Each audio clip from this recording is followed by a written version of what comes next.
प्रश्न 1 का पहला एवं दूसरा प्रश्नावली 3.4 से निम्न समीकरणों के युग्म को विलोपन विधि तथा प्रतिस्थापन विधि से हल कीजिए।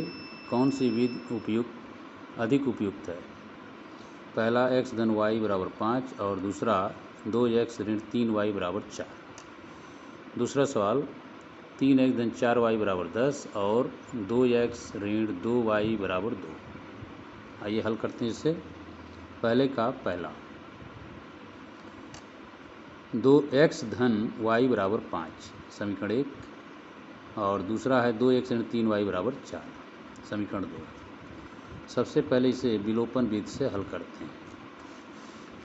तो यहाँ समीकरण 1 एवं समीकरण 2 में y के गुणांकों को बराबर करने के लिए समीकरण 1 में 3 से गुणा करते हैं। समीकरण 1 में 3 से गुणा करते हैं तो यह समीकरण 1 जो है 3x धन 3y बराबर 15। यहाँ 3x धन 3y बराबर 15, इसे समीकरण नंबर 3 मान लेते हैं। अब समीकरण 2 एवं समीकरण 3 से y के पदों को विलुप्त करने के लिए, चूँकि समीकरण 2 में ऋण 3y और समीकरण 3 में धन 3y है, तो y के पदों को y चर को विलुप्त करने के लिए समीकरण 2 एवं समीकरण 3 को जोड़ते हैं। तो ये होगा समीकरण 2 का बायां पक्ष 2x ऋण 3y और धन समीकरण 3 का बायां पक्ष 3x धन 3y बराबर 2 का दाहिना पक्ष 4 और धन 3 का दाहिना पक्ष 15।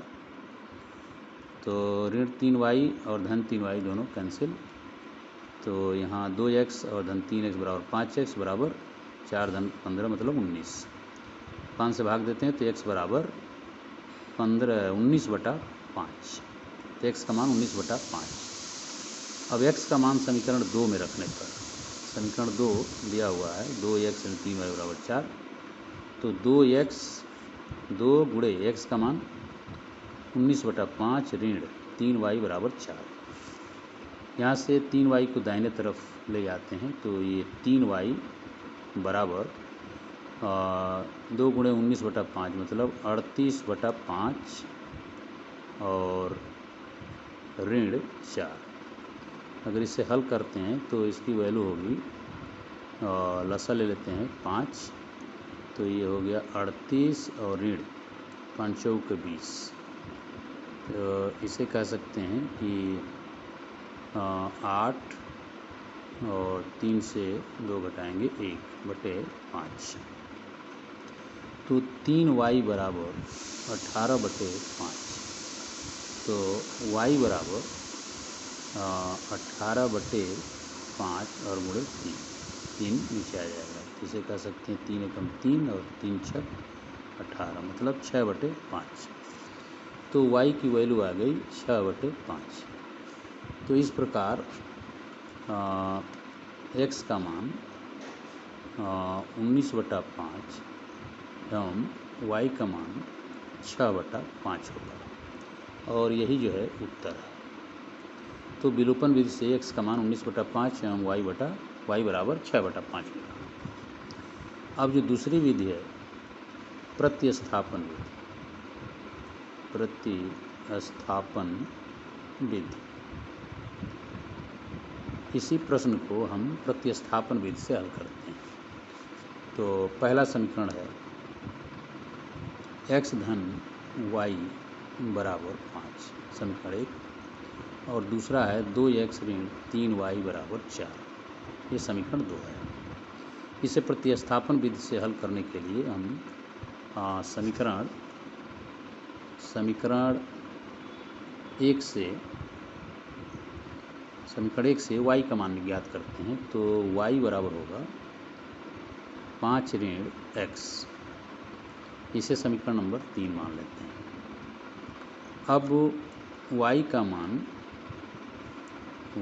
मान समीकरण 2 में प्रतिस्थापित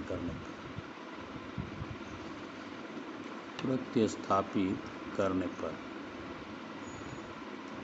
अगर प्रतिस्थापित करते हैं तो ये हो गया 2 और x माइनस 3 और y के स्थान पर 5 ऋण x बराबर ये हो जाएगा 4। इसे हल करें, 2x ऋण ये 15 और धन 3x बराबर 4। 2x धन 3x 5x बराबर 4 और ऋण 15 दाहिने तरफ धन 15, ये बराबर हो गया 19। इस प्रकार x बराबर 19/5 होगा। अब x का मान समीकरण 3 में रखने पर, समीकरण 3 में रखने पर समीकरण दिया y बराबर 5 ऋण x और x का मान यहाँ 19/5। तो इसे हल करते हैं, लसा ले लेते हैं। अगर 5 तो ये हो गया 5 × 5 = 25 और ऋण 19, इसकी वैल्यू हो जाएगी 25 में से 19 घटाएंगे तो 6/5। तो इस प्रकार y का मान आ गया y बराबर 6/5। x का मान 19/5 और y का मान 6/5, और यही उत्तर हो जाएगा। उत्तर x बराबर 19/5 और y बराबर 6/5। चूँकि इस प्रश्न में ये भी कहा गया है कि कौन सी विधि अधिक उपयुक्त है, तो यह यहाँ दोनों विधियाँ जो हैं, दोनों विधियाँ उपयुक्त हैं, दोनों विधियाँ उपयुक्त हैं।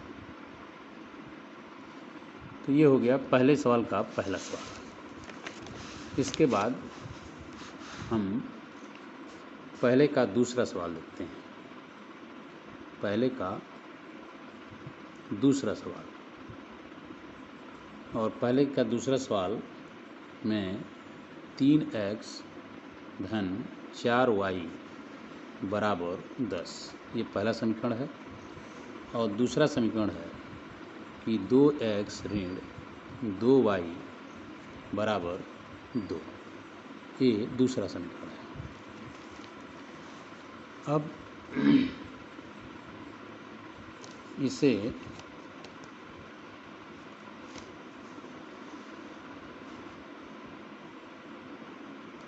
सर्वप्रथम हम विलोपन विधि से, पहली विधि विलोपन विधि, तो विलोपन विधि का इस्तेमाल करते हैं।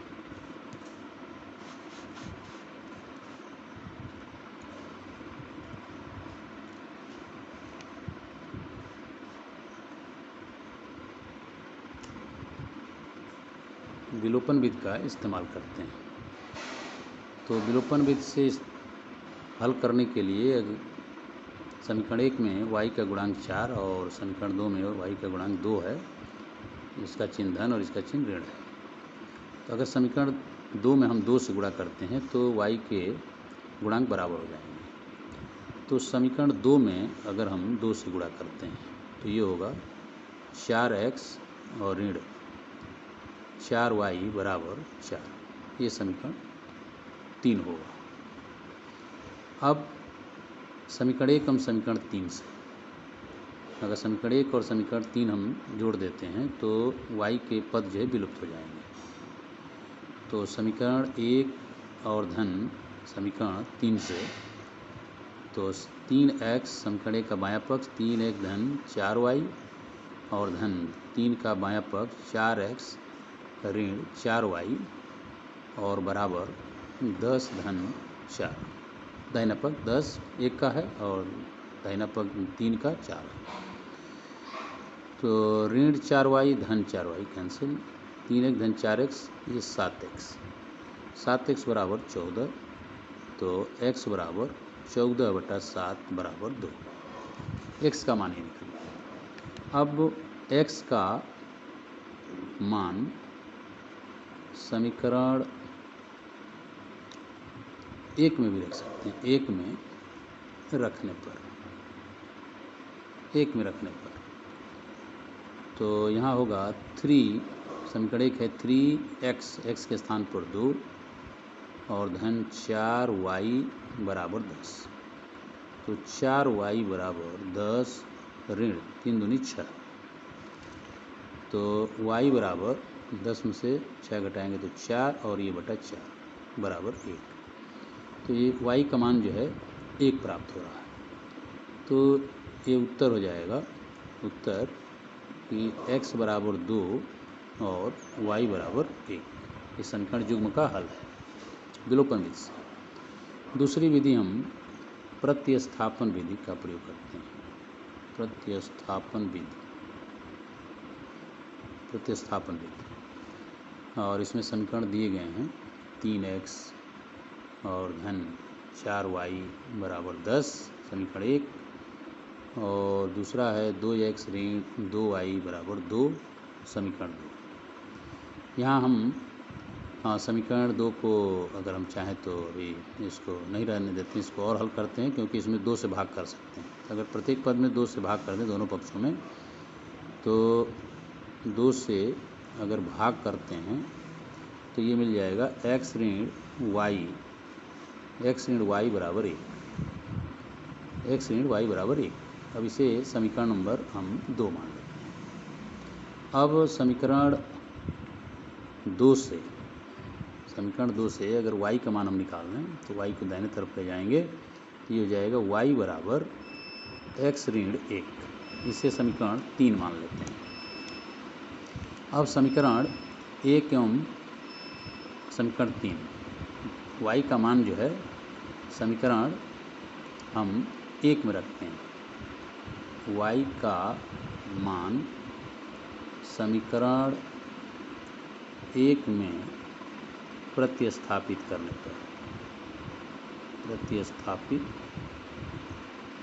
पर, तो अगर प्रतिस्थापित करते हैं तो ये हो जाएगा 3x और प्लस 4 y के स्थान पर है x ऋण 1 बराबर 10। और इससे हम लिख सकते हैं कि 3x प्लस ये हो गया 4x minus 4 is equal to 10। 3 और 4 7x और बराबर 10, और ऋण 4 को ले जाएंगे दाहिने तरफ तो धन 4। तो 7x बराबर 14, x बराबर 14 बटा 7 मतलब 2। तो x का मान 2 प्राप्त होता है। अब x का मान जो है, x का मान समीकरण 3 में हम 3 में रखने पर, समीकरण 3 में रखने पर तो y बराबर x ऋण 1 है तो x के स्थान पर 2 और माइनस 1 बराबर 1। तो y की वैल्यू है 1। इस प्रकार हमें उत्तर मिल जाएगा कि x का मान जो है 2 है एवं y बराबर 1 है। इन दोनों विधियों को देखने से ये लगता है कि दोनों विधियां